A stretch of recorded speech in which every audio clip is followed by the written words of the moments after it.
Good morning, class. I welcome you all in my YouTube channel Fun with Biology. In my previous video, I explained you about the development of male gametophyte, then female gametophyte, and then after the video was on pollination and double fertilization.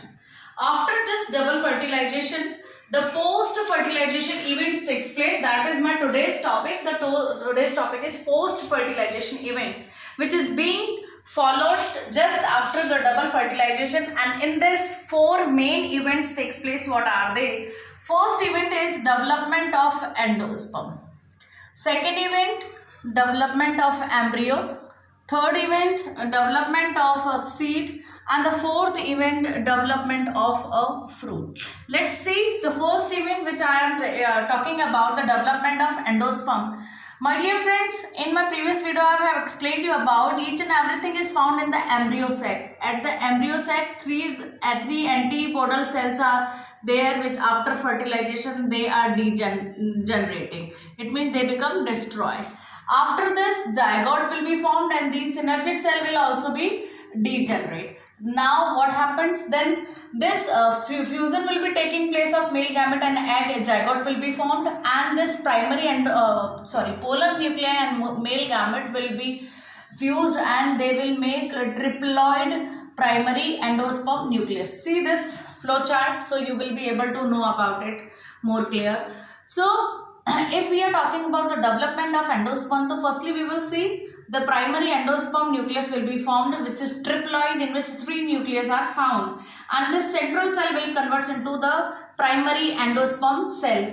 This primary endosperm cell will divide rapidly and it will convert into primary endosperm tissue, and we know that if the tissue is there, then number of cells will be there, then the successive division will be taking place in this cell and free nucleus are formed, and this is called free nuclear endosperm.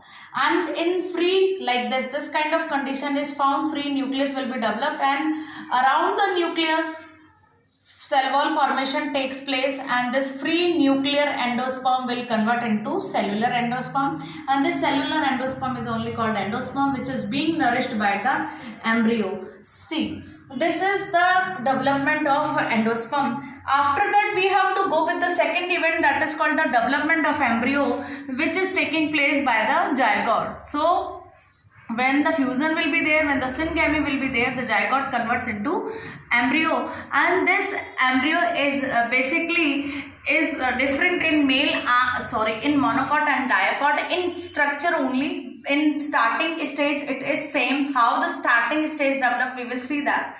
When the syngamy will be taking place, the diploid zygote will be developed. This zygote is diploid, the single cell structure is there, in which the division will be there, transfer division will be there. Then at the chelizal end, the small dense cytoplasmic cell will be developed, which is called terminal cell, apical cell or embryonal cell. And on the micropylar end, basal cell will be formed, and in this basal form only the transfer division will be taking place like this. This kind of transfer division will be taking place and it will convert into suspensor cell, you can see over here. And then after, the zygote give rise to firstly the pro-embryo will be developed in the form of globular embryo, then heart-shaped embryo, and then the mature embryo will be developed. This was the development of embryo. As I told you that the monocot and dicot embryo are, in starting they are quite similar to each other, but when they grow, when they become mature, they are differ in the structure. Let's see what happened. If we are talking about the dicot embryo, you can see over here that in the middle part the embryonal axis is found, and just lateral side of embryonal axis this cotyledon is found, and just above the cotyledon, just above the embryonal axis this epicotyle is found. Epi means above and cotyle means cotyledon. Just above the cotyledon epicotyle is found, which converts into the plumule or shoot tip, and just below this embryonal axis this hypocotyle is found. This hypocotyle in future will convert into the radicle, and which may convert into root tip in the in the future. So this is the complete structure in dicot, in which we will see the three important things will be found: the embryonal axis, the cotyledons, and the epicotyle and hypocotyle condition, which will be converted into plumule and radicle. The plumule will convert into shoot and the radicle will convert into root. Now we will study about the structure of monocot embryo. In monocot embryo, we know that if mono and cot is given, it means only the one cotyledon will be found at the lateral side of embryonal axis. So my dear friends, this is suppose the embryonal axis. This is embryonal axis, and just above the embryonal axis, this is the attachment where the epicotyle and the embryonal axis are meeting. In the monocot, this thing we need to keep the remember. If we are talking about the cotyledon in monocot, this is also called scutellum. In the many exams, scutellum word is being asked. What is scutellum, or in which kind of embryo it is found? Scutellum is found in monocot's embryo. This is also called cotyledon of monocot. Find the at the lower end of embryonal axis, this radicle is found. This radicle is basically covered with the root cap, and the root cap is basically enclosed within the coleorhiza. This coleorhiza is undifferentiated sheet of the cell. I should say you, the lower part of embryonal axis will converted into the radicle, which will convert into the root in future, and this radical part is covered with the root cap, and these both the things, radical and root cap, are enclosed within undifferentiated mass of cells, which is called sheath, and in scientific language it is called coleorhiza.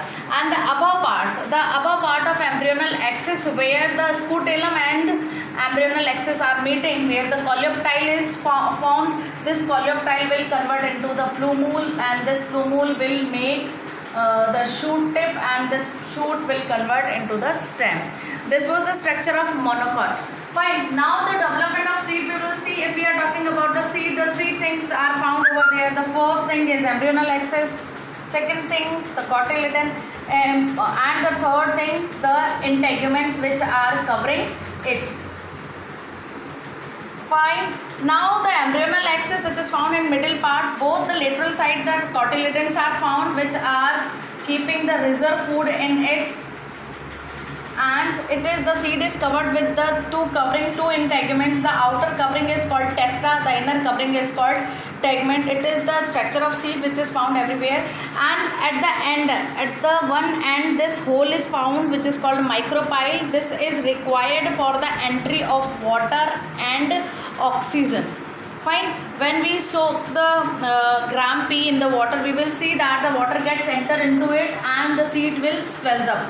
Okay, when they become mature, the seed become mature, the water content become reduced in the seed, and they become dry. जैसे कि हम देखते हैं चना, मूंग, etc. They are the seeds of particular crop. Now we will understand about the formation of fruit. The important thing, how the fruit is formed. The ripened ovary, जो पक चुकी है, the ripened ovary will convert into the fruit, and the fruit is also covered with the wall of ovary. Suppose this is the wall of ovary. This wall of ovary is only called pericarp. This pericarp is made up of three membranes. Outer membrane is epicarp, middle membrane is mesocarp, and inner membrane is called endocarp. So basically the fruit is covered with these three things, the three layers, epicarp, mesocarp and endocarp, to protect the fruit. It was the complete development which taking place after the fertilization. Thank you. Have a nice day.